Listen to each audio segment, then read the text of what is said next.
খরবুজা বা মাস্কমেলনের মিল্কশেকের রেসিপি আজকে তোমাদের সাথে আমি শেয়ার করছি। এটা এত হেলদি হয় আর এত টেস্টি হয় যে না বানালে বুঝতেই পারবে না।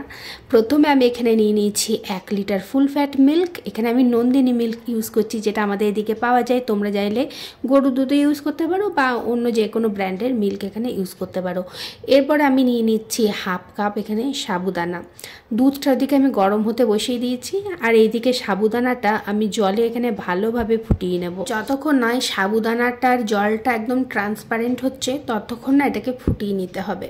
এদিকে আমি দুটোকেই ভালোভাবে নেড়ে নিচ্ছি, নাহলে দুধটাও বা তলায় ধরে যেতে পারে।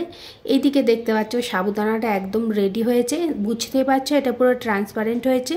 এরপর গ্যাসটা বন্ধ করে একটা ছাঁকনি নিয়ে ভালো করে সাবুদানাটা ছাঁকনিতে ছেঁকে নিতে হবে। আমি এদিকে কলটাও চালিয়ে দিয়েছি যাতে একদম ঠান্ডা জল দিয়ে এটাকে ভালোভাবে আমি ধুয়ে নিতে পারি। তো এদিকে সাবুদানাটা ধোয়া কমপ্লিট হয়ে গেলে এটাকে একটা সাইডে বাটির উপরে আমি রেখে দেবো, যাতে এক্সট্রা যে জলটা সেটা যাতে ঝরে যায়। আর এখানে আমি একটা মাস্কমেলন নিয়ে নিয়েছি বা খরবুজা, যাই বলো না কেন। এটার আর কোনো নাম আছে নাকি আমি জানি না, তোমাদের জানা থাকলে আমাকে কমেন্টে অবশ্যই জানিও। তো এটাকে না ভালোভাবে কেটে নেব। এর যে সবুজ অংশটা আছে পুরোটা সবুজ অংশটা এখানে বাদ দিয়ে দিতে হবে। এই যে হলুদ হলুদ যে অংশটা শুধু এটাই রাখতে হবে। তো ভালোভাবে এটাকে কেটে নিতে হবে সবুজ অংশটা পুরোটা বাদ দিয়ে। এবারে আমি এখানে মাস্কমেলনটা কেটে নেব। তো এর ভেতরটা অনেকটা কুমড়োর মতন দেখতেই পাচ্ছ। এই যে কুমড়োর মতন যে বীজগুলো রয়েছে না, এগুলো না ফেলে দেবে না। এই বীজগুলো ভালো করে জলে ধুয়ে নেবে, ধুয়ে একটা প্লেটে সুন্দর করে ছড়িয়ে রোদে এটাকে শুকিয়ে নেবে। তাহলে একদম রেডি হয়ে যাবে চারমগজ, যেটা আমরা বাজার থেকে প্রচুর দামে কিনে আনি। তো এটাকে ভালো করে রোদে শুকিয়ে খোসাটাকে ছাড়িয়ে নিলেই রেডি হয়ে যাবে কিন্তু চারমগজ। এরপরে এই মাস্কমেলনটাকে টুকরো টুকরো করে আমি এখানে কেটে নেব আর তারপরে এটাকে মিক্সিতে আমি পেস্ট করে নেব। আমি একবারে পেস্ট করিনি, দুবারে করেছিলাম পেস্ট, তাহলে ভালো হবে। আর এটা একদম যে স্মুথ পেস্ট করতে হবে তার কোনো মানে নাই। যদি অল্প অল্প দানা থেকে থাকে তাতেও কোনো অসুবিধা নেই, কিন্তু তাতেও এটা খেতে এমনিতে ভালোই হয়। এদিকে দুধটা ভালো করে ফুটে গেছে আর একটু কমেও এসেছে। আমি অ্যাড করে দিলাম হাফ কাপ এখানে চিনি। চিনিটা তোমরা যে যেরকম আর কি পছন্দ করো মিষ্টি সেই অনুযায়ী অ্যাড করো। আর যারা চিনি দিয়ে খেতে চাইছো না তারা কয়েকটা খেজুর পেস্ট করে এখানে অ্যাড করে দিতে পারো। এরপরে গ্যাসের ফ্লেমটা একদম লো করে অল্প অল্প করে এই মাস্কমেলনের পেস্টটা আমি অ্যাড করে দিচ্ছি।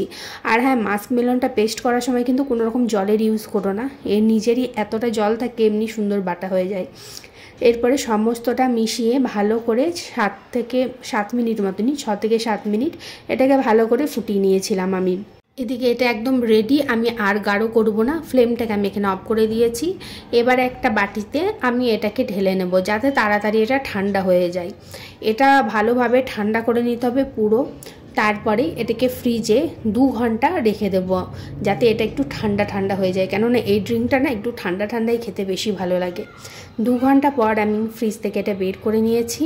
এবার এখানে আমি অ্যাড করে দেবো আগের থেকে যে সাবুদানাটা রেখেছিলাম করে সেই সাবুদানাটা, আর ভালো করে এটার সঙ্গে মিশিয়ে নেব। এটা বেশি করে বানিয়ে তোমরা ফ্রিজে রেখে দিতে পারো। ধরো বাচ্চারা স্কুল থেকে এলে তাদেরকে 1 গ্লাস দিতে পারো, এত টেস্টি হয়, বাচ্চারাও এটা একদম খেয়ে নেবে সুন্দরভাবে।